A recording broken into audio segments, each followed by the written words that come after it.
कैसी तेरी खुदगर्जी की नामी एपिसोड में आप देखेंगे दारा आकर अपने बाबा साहब को कहता है कि शमशेर की हालत ठीक नहीं है। वो चीख रहा है, कमरे में बंद है, कमरे से बाहर नहीं आ रहा। तो उसका बाबा साहब उसे कहता है कि हफ्ते 10 दिन तक ठीक हो जाएगा। अब हम उस लड़की को वापस तो नहीं ला सकते, उसे ऐसे ही रहने दो। दारा की बीवी अपनी बहन को कॉल करती है और कहती है कि ये सब बाबा साहब ने ही प्लान किया है। किसी को शक भी नहीं हुआ और महक का भी पत्ता साफ हो गया है। मैं तो अपना बदला महक से लेना चाहती थी, लेकिन ऐसे मेरा बदला पूरा होगा मुझे यकीन नहीं आ रहा। शमशेर भी महक की यादों में होता है। महक की माँ की हालत बहुत ज़्यादा ख़राब होती है। डॉक्टर आकर उसकी माँ को चेक करता है। तो महक की बहन अपने बाप को कहती है आप जाकर सो जाएं। वो कहता है मुझे कहाँ नींद आएगी, हमारी नींद तो शमशेर ने बर्बाद कर दी है। एहसान रो रहा होता है, उसकी माँ उसे देख कर कहती है तुम रो रहे हो। वो कहता है मेरी वजह से ही महक की मौत हुई है। तो उसकी माँ कहती है महक की माँ की हालत भी बहुत ज़्यादा ख़राब है, बस दुआ करो कि वो जल्दी से ठीक हो जाएं। महक की माँ को डॉक्टर दवाई तो दे देता है, लेकिन वो उठ उठ कर महक को बुला रही होती है। कहती है महक को मेरे पास ले आओ, महक कहाँ है। तो महक की बहन कहती है महक आ गई है, वो अपने कमरे में सो रही है।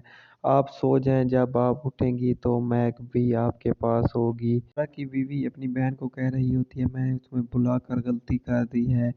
शमशेर तो उस लड़की को भूल ही नहीं रहा, दूसरा दिन है, अपने कमरे में बंद है। अब तुम ही कुछ करो, उस लड़की को शमशेर की ज़िंदगी से निकालो। शमशेर की माँ आकर कहती है शमशेर का कुछ पता चला, वो कमरे से बाहर निकला। तो दारा की बीवी कहती है नहीं अभी तक नहीं। शमशेर का बाप बाबा साहब उसके पास जाता है और उससे कहता है कि अब तुम उस लड़की की यादों में सारी ज़िंदगी बैठे रहोगे। मैं तो तुम्हारी पसंद से शादी करवा रहा था, अब वो लड़की मर गई है, छोड़ो। शमशेर कहता है एक पल भर में ही वो कैसे मर गई, मुझे तो यकीन नहीं आ रहा। शमशेर को दारा की साली कहती है रुको शमशेर मेरी बात सुनो। लेकिन शमशेर उसे कहता है तुम मेरे रास्ते से हट जाओ, दफा हो जाओ यहाँ से, मैं तुम्हारी कोई भी बात नहीं सुन सकता। शमशेर महक के घर चला जाता है, उसकी तस्वीरों को देखता है, उसकी चीज़ें उठा रहा होता है। महक की बहन ये सब देख लेती है तो अपने बाप को बुलाती है और कहती है शमशेर हमारे घर आ गया है। तो उसका बाप आकर शमशेर को कहता है कि मेरी बेटी तुमसे नफरत करती थी, तुम्हारी वजह से मेरी बेटी की मौत हुई है, तुम यहाँ से दफा हो जाओ। शेरू बाबा साहब को कॉल करता है और कहता है कि काम हो गया, अभी मैं मुल्तान चला गया हूँ। तो बाबा साहब उसे कहता है कोई सबूत तो नहीं छोड़ा। वो कहता है नहीं कोई सबूत नहीं छोड़ा। महक के बाप को उसका भाई रिहान कॉल करता है और कहता है चुपके से आप मेरे पास आ जाएं, मैं आपको लोकेशन भेज रहा हूँ, किसी को आपने नहीं बताना।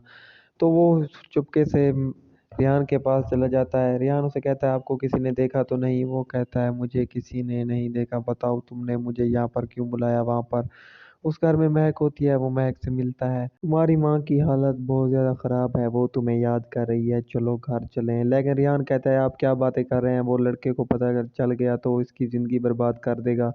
डॉक्टर को उसका असिस्टेंट कॉल करता है कि लड़की के तो सैंपल ही मैच नहीं हो रहे गाड़ी से। तो उस डॉक्टर उसे कहता है तुम चुप करके बैठ जाओ, किसी को कुछ ना कहना। महक को उसका बाप और उसका चचा मुल्तान भेज देते हैं। महक मुल्तान पहुंचती है तो उसका रिश्तेदार उसे लेकर अपने घर जा रहा होता है। वो रक्शे में बैठ ही रहे होते हैं कि शेरू भी मुल्तान होता है। शेरू उनको देख लेता है और रश्के के पीछे भागता है, लेकिन वो चले जाते हैं।